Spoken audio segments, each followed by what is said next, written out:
everyone. Welcome back to Matt's Stats. We're in the Carboy studio. Thank you for joining me. I'm really excited for today's episode. We're going to be going over the individual season award winners for this upcoming year. Let's hop right into it. For most improved... Today, Junior? Wow. For most improved player, I have Luke Kennard of the Detroit Pistons. This is his third year he's entering. His rookie season, he averaged 7.5 points. Second year, he averaged about 10. Be watching out for him for a big scoring jump this season and helping out the Detroit Pistons. They're a smaller market team. They don't get as much coverage. But be keeping your ESPN apps open, watching Luke Kennard. He's going to have a great season. I have him for most improved player. Moving on to sixth man, Lou Williams of the Los Angeles Clippers. He's already won the award 3 times. He is an absolute sniper assassin. He lit up the Lakers for 21 points on opening night off the bench. He has a big role on that team. I mean, just watch him. He hits all these ridiculous shots. He's awesome. He's a fun guy too. And they added the fun guy in Kawhi Leonard. What it do, baby? Yeah. Watch out for the Clippers and Lou Williams to win Sixth Man of the Year for the 4th time. Now going on to Rookie of the Year. Many are saying Zion Williamson, but with injuries, trying to get his body right for longevity in this league, I see Ja Morant of the Memphis Grizzlies taking the award home. He came on the map last year after this incredible play. Watch him weave through the defense, elevate, and just baptize the 2 poor big guys on the Crimson Tide. He can fly. He can jump out of the gym. He's an incredible player. Fun Matt stat here for you. He is the first NCAA player to average 20-plus points per game and 10-plus assists per game since they started tracking assists in 1983. Here's another fun dunk he threw down in a preseason warm-up. Look at the bunnies on that 360. He can absolutely soar. So be watching out. Rookie of the Year, Ja Morant of the Memphis Grizzlies. Defensive Player of the Year. You all know what I'm going to say. Our hometown, Rudy Gobert. He's won the last 2 years. He anchors our defense. He leads in almost every defensive stat. The advanced metrics get a little crazy. We won't dive into that. But he puts the Jazz in the top 3 in almost every category. Number 1 at many of them. The Mavericks coach, Rick Carlisle, said last year after a game the Jazz beat him, Rudy Gobert, you can't handle him. He is a defense by himself. Us Jazz fans have a lot to look forward to. Let's hope he gets that 3-peat on the Defensive Player of the Year award. Now, we're adding a new fun award. I have a good idea that I believe would fix the MVP. How they hand that out is so arbitrary. It's just who's the flashiest, who's the most popular, who dominates on offense. They don't go off the definition of just pure value. So, new award, Opoy, Offensive Player of the Year. And I would give that this year, James Harden would be my guess. He is unbelievable. He averaged 36 points per game last year. His usage rate's through the roof, but you can't take away from him. He gets buckets like crazy. I would love to say Trae Young, but he doesn't shoot as much as Harden. He's not as experienced as Harden. I'm a little bitter towards Harden. Let's go back, flashback last year. Watch this play. This is sick. Our Jazz lost on this terrible 1, 2, 3, 4, 5 steps Harden takes there. And a bogus foul call on Rubio and cost the Jazz the game. I mean, where's his luggage? That's horrible. But anyway, it is what it is.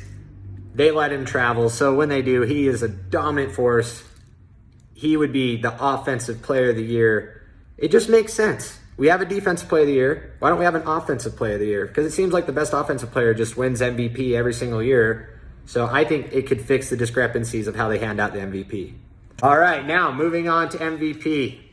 I have another fun little twist here. I think they should actually change the MVP to the LeBron James Award because his dominance over the last decade, he is just the definition of value to his team. He can play with a bunch of bums that can't even make a high school team, take them to the finals.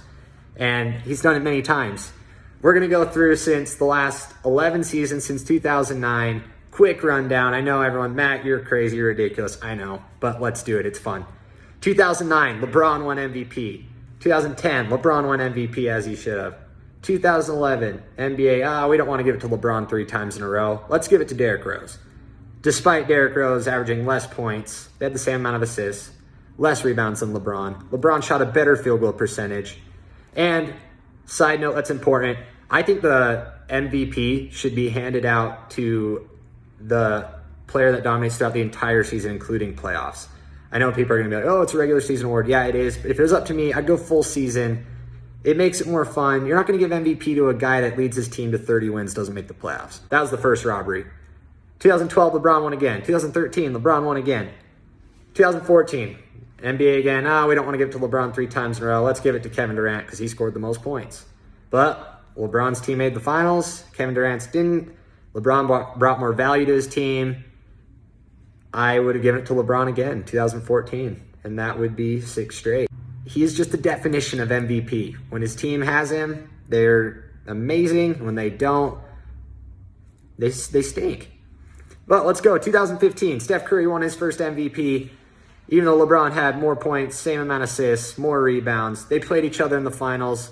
It was incredible. LeBron could even take the Warriors to 6 with how good they were, and he was by himself.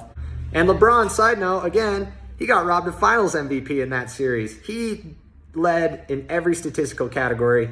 He was far and away the most valuable player in that series, but can't give it to the losing team, right? So let's move on. 2016, Steph Curry, outstanding year, 402 3-pointers.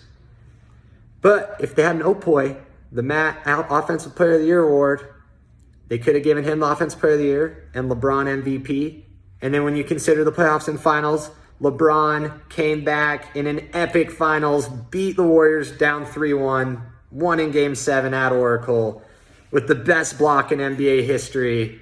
I mean, you've all seen it, but that play, it never gets old. How amazing. Leaving Draymond Green in the parking lot in tears, begging for Kevin Durant, please come help us beat LeBron. And you all know how it goes from there. 2017, Russell Westbrook. LeBron should have won it over him. I know, Matt, he averaged a triple-double. Well, you know, triple-doubles just aren't as unique anymore. And since 2010, they have grown by over 300%, and the record's going to get beaten again this year. There was 37 total in 2010. There was 127 last year. Matt stat for you there. They're going to break that record again. Matt stat prediction. 2018, this was the biggest robbery, shaft, horrible.